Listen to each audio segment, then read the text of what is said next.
Hey everybody, welcome. So today we're going to be doing a review on one of my favorite comic book series. Definitely one of my favorite comic book series in the past 20 years. The Walking Dead. This is specifically Walking Dead Deluxe. But I do have the compendiums collected. All 193 issues, I think. The Walking Dead was written by Robert Kirkman. Famous guy. He's had Robot Chicken episodes about him. Just an all-around, from what I've heard, a great guy. Never met him, but his first comic was Battle Pope. Very funny. I read it a little whiles back. It's basically a parody on comics as of right now. He did Tech Jacket, which you see in some other stuff by Robert Kirkman, specifically Invincible. One of my favorite things by Robert Kirkman, definitely, is Invincible by him. Invincible was a great comic series.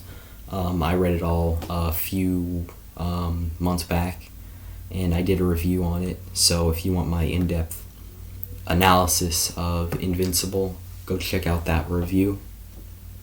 Robert Kirkman, you see a lot of his other stuff in Invincible. You see things like Tech Jacket in Invincible and something that didn't work, which is Science Dog. So Tony Moore drew the first 6 issues of this comic. Since then, this comic was first written in 2003, if I'm correct. And Tony Moore, since then, he left after issue 6. I think that was good because he was kind of cartoony. He was replaced by Charlie Adlard. We'll talk about him in a second. And I think Charlie Adlard really fits in with the series better. Tony Moore just doesn't draw very gory scenes very well. His art style is more cartoony than Charlie Adlard's, which I'm not against cartoony art styles. I love Jeff Smith's Bone, things like that, but it just doesn't fit in this world very well. Tony Moore, pretty famous in comic books now. He's written with Rick Remender, one of the biggest comic book guys now, still doing stuff. Fantastic. I loved Low, which Tony Moore didn't do with Rick Remender, but I did love Rick Remender's Low. He drew a lot of other stuff with Robert Kirkman. He drew things like Brit and Battle Pope. Brit he created with Robert Kirkman a while ago. He's done other stuff for DC's Vertigo, like The Exterminator, and he's done Marvel and DC stuff like The Punisher and, like I said before, The Exterminator. I think he's worked on Batman, so he's been around a long time doing a lot of stuff for all the big comic books. I specifically love The Exterminator. I think that is a very underrated comic. Charlie Adlard picked up on issue 7, and boy, it's like night and day with Charlie Adlard. And he really, with every single issue, he just gets better and better and better at drawing. And once you get in post issue 100, I think that's where he really, really does a great job with this series. Currently, I'll talk about that later. Charlie Adlard, he's British. Not a lot of British comic books. The only British comic books, basically, is 2020 AD. I think that's right. They came out with Judge Dredd, that kind of stuff. Really weird stuff over in Britain. But he was a good fit for The Walking Dead. I definitely think so. He mainly did... he does very well with gore scenes, in my opinion. And yeah, he does very well. He's a great fit. So yeah, the ways that you can obtain this comic book is what I would personally recommend you get is the compendiums. Now there are 4 of these that collect the entire thing. This comic book was originally drawn in black and white, and I think with the masterful gray tones by who does gray tones? Cliff Rathburn. Cliff Rathburn's gray tones are incredible, and it really slices the layer. I know a lot of people don't like black and white. I used to not like black and white, but as I've gotten older, my taste have changed, and I have started to warm up to black and white. Specifically thanks to The Walking Dead and Akira by Katsuro Otomo. Most mangas are in black and white, and I don't really like mangas. I've stated this before. I just don't like the tropes that go along with mangas. But Akira breaks away from that. Maybe I'll do a review of that later. But another way to obtain these is in volume format. It's very expensive to buy this in volume format. Or they release like deluxe hardcover. They released like something like 30 volumes, like 15 hardcovers, and 4 compendiums. And you get the best bang for your buck with the compendiums. The compendiums are $65 for a compendium, and that's 48 issues. And if you look at it from not an insider's perspective, you think, wow, that is expensive. And I definitely do see why. Because it really is, to be honest. But if you're going to buy them in any other format, it is the best way to buy it. And you can always just get it from your library. Ask your library to get it for you.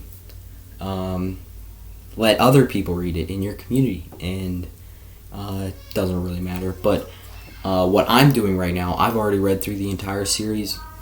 But I am collecting the reprinted The Walking Dead Deluxe.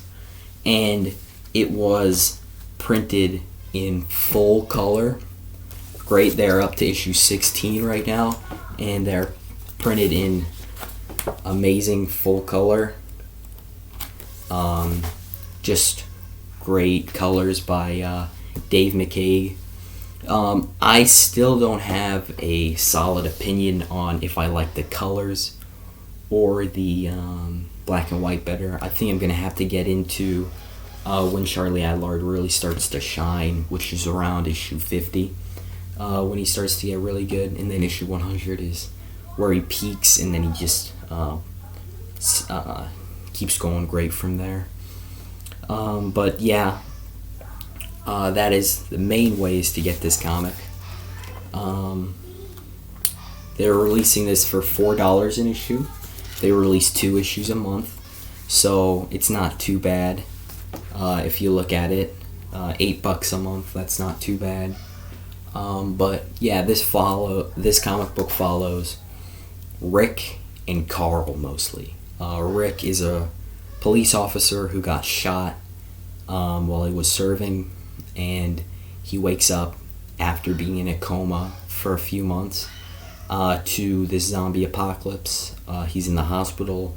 He sees zombies. He barely gets away. Rides a bike back to his house, finds his neighbors are gone, finds his family are gone, and he goes to Atlanta and he finds his family because that's where his sister-in-law lived. So he was like, that's probably where his wife Lori and Carl, his son, went. His son is 7 years old, Carl, and he is totally awesome in the later issues. But I'm not going to explain all of it because it's pretty repetitive, explaining 200 issues. But it is amazing. I specifically like all of the character development that happens in this book. You see Rick and Carl change throughout the years that this comic book goes through. It has a major time skip around issue 115, and I think that's really when the book is at its best, during the later issues in the time skip. That is a very unpopular opinion, but it's mine, I guess. I do really like that part. You see a lot of growth, and the main characters are always changing. The only constants in this book are Rick, Carl, Michonne, and Andrea. Those are the four main people of the group. Getting into later issues, Michonne is completely awesome. She has a sword, and she is great with the sword. I mean, she is awesome. So is Carl. So are all the characters. Andrea's like a sharpshooter sniper, and some of the scenes with her are amazing. I think I'm not going to go into too much spoiling, but the end, I think it ends very well. It works. The ending works, definitely.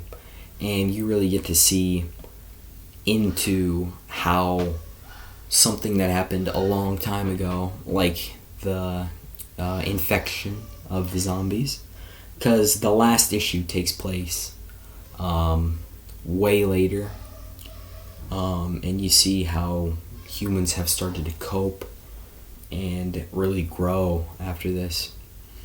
But yes, I would recommend this as one of, if not my favorite. I know I said Invincible was my favorite when I did the review of that, but Robert Kirkman, he wrote both of these, and I think that they are both home runs. I don't know which one I like better, Invincible or The Walking Dead. But, I mean, it really is, I can't decide. I think they're both amazing. Robert Kirkman is just an amazing writer. And yes, I would pick this up in compendium form, or if you're looking for a long-term thing to look forward to, I would get it the deluxe version, collected in full color. But I would do that after you initially read the story, because I think you should definitely experience it in black and white. Thanks for watching. See you later.